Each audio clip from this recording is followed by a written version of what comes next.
안녕하세요. 일리코나TV입니다. 오늘 향후 국내 전기차 판매의 중요한 전환점이 될 기사가 발표되었습니다. 정부가 제시한 일정 기준만 통과하면 모든 차량에게 지급되었던 전기차 국고 보조금이 내년부터는 고가의 전기차에게는 지원이 중단된다고 합니다. 사실 이미 다른 나라에서는 몇 년 전부터 전기차 보조금 지원의 상한선을 지켜왔는데요. 그에 비해 우리나라는 조금 늦었다고 볼 수 있습니다. 전기차 보급을 장려하는 상황에서 전기차 그 자체의 목적성을 두고 있었기 때문에 차량 가격이 비싸건 싸건 일정 조건만 통과하면 된다는 게 기존의 의견이었지만, 최근 다양한 브랜드에서 전기차를 쏟아내고 있기 때문에 소비자로 하여금 선택지가 많아진 지금이 적절한 시기라고 판단한 것으로 보여집니다. 각 나라별 보조금 지급 상한선은 중국이 약 5,160만원, 미국이 약 7,200만원, 독일이 약 8,230만원으로 세 개의 나라 평균이 약 6,860만원 정도입니다.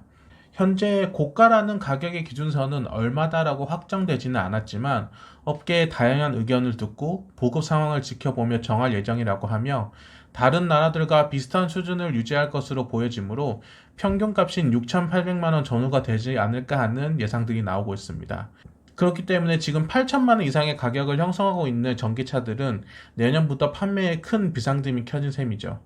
현재 우리나라에서 판매되는 고가의 전기차를 살펴보면 1억 원 이상을 형성하고 있는 테슬라 모델 S, 테슬라 모델 X, 벤츠 EQC, 제규어 아이페이스 등으로 이 차량들은 보조금 중단이 거의 확실해 보이며, 현재 보조금 지급 심사 중인 아우디 이트론과 포르쉐 타이칸의 경우도 1억 원이 훌쩍 넘어가기 때문에 보조금이 중단될 가능성이 아주 높아 보입니다.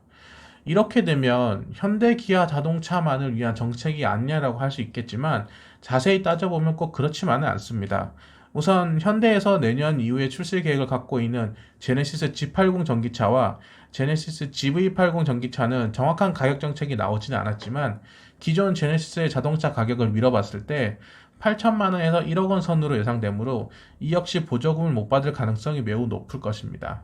더불어 현재 국내 전기차 판매 1위를 차지하고 있는 테슬라 모델 3는 전혀 영향을 받지 않을 것이며, 내년에 출시될 테슬라 모델 Y 역시 6천만 원에서 7천만 원대로 예상되므로 무난히 보조금을 받을 수 있을 것이라고 생각됩니다. 현재 보조금 대상 제외는 정부가 제외하는 국고 보조금에 해당되는 것이며, 각 지방자치단체별로 지급하는 보조금은 논의하고 있지는 않지만, 정부가 지급하지 않는 차량에 대해서 지방자치단체가 굳이 추가로 보조금을 지급할 가능성은 매우 낮아 보이므로 대략적으로 약 1,000만 원 정도의 혜택이 사라질 것으로 생각됩니다. 그런데 사실 기존 판매량을 본다면 그렇게 타격이 크지 않을 것 같다는 개인적인 생각도 해봅니다. 현재 보조금 제외 후보군으로 불리고 있는 벤츠 EQC는 국내 런칭 이후 50대도 팔지 못하고 소카에 털어버리는 듯한 200대를 판매했었습니다. 제규어 아이페이스 역시 출시 이후에 20대도 못 팔고 있는 상황이고요. 2017년 런칭 이후 올해 2월까지 590대가 팔린 테슬라 모델 X는 현재까지도 보조금 지급 대상에서 제외되어 있으며, 테슬라 모델 S의 경우 1172대를 판매했지만 테슬라 모델 3가 출시한 이후로 판매량은 월 한 자릿수로 내려앉았습니다. 물론 제조사 입장에서는 그나마 몇 대 팔리던 것도 보조금이 중단되는 순간 판매량이 더 떨어질 전망이니 아쉽긴 하겠지만, 소비자 입장에서는 피부로 와닿을 만큼 큰 일은 아니라고 보여집니다. 하지만 이 결정은 향후 국내 전기차 판매의 중요한 전환점이 될 것으로 보여지는데요. 우선 내연기관 차량이 적게는 1,000만 원대의 경차부터 수억 원대의 슈퍼카까지 엄청난 가격층이 형성되어 있는 것은 다양한 이유가 있겠지만, 기본적으로 차량의 성능적인 차이가 가격의 중요한 기준점이 됩니다. 하지만 전기차의 경우 배터리, 모터, 감속기 등 중요 부품의 발전 속도가 각 브랜드별 혹은 각 나라별 큰 차이가 나지 않다 보니 모터를 하나 더 달거나 배터리 용량을 더 늘리는 것과 같은 것으로는 엄청난 차별화를 만들어내기 쉽지 않습니다.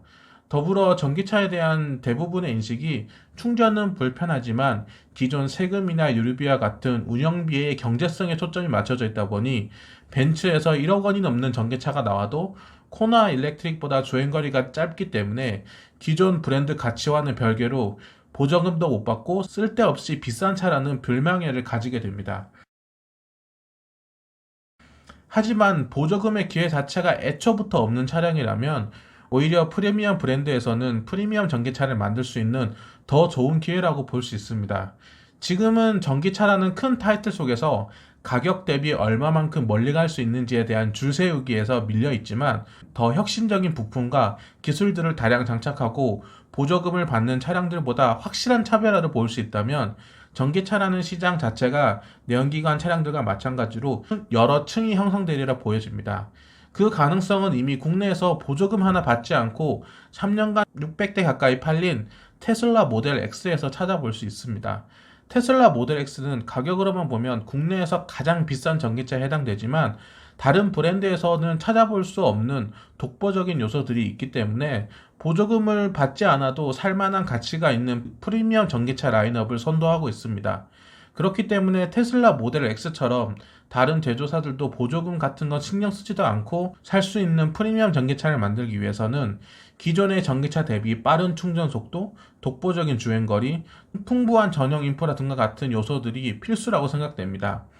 물론 말처럼 쉽지는 않을 것입니다. 우선 테슬라라는 전 세계 1위의 자동차 회사에서 모델 3, 모델 Y라는 걸출한 보급형 모델들이 이미 세상에 나와 있고요. 현대자동차를 비롯해 기존 브랜드 역시 보조금을 받을 수 있는 가격대의 자동차를 만들면서도 전용 플랫폼이나 배터리 개선 등과 같은 기술 혁신을 꾸준히 해나갈 예정이기 때문입니다. 마지막으로 이번 결정으로 또 하나의 전환점은 같은 차종에서도 가격대에 따라 보조금을 받고 못 받고가 갈리는 기현상이 발생하리라 보여집니다. 현재 전기차의 트렌드는 같은 브랜드, 같은 차종에서도 배터리 용량을 달리해서 다른 버전을 출시하고 있는데요. 현재로서는 배터리 가격이 전기차 가격에 절대적인 영향을 미치기 때문에 기존 배터리 용량 버전과 더 비싸더라도 더 많은 거리를 가기 원하는 고객들을 위해 만든 고용량 버전이 나오고 있습니다. 이렇게 되면 기본 배터리 용량은 정부가 제한한 보조금 상한선에 해당돼서 보조금을 받을 수 있지만 고용량 버전은 보조금 상한선을 넘어가서 못 받는 현상이 분명 발생하리라 보여집니다.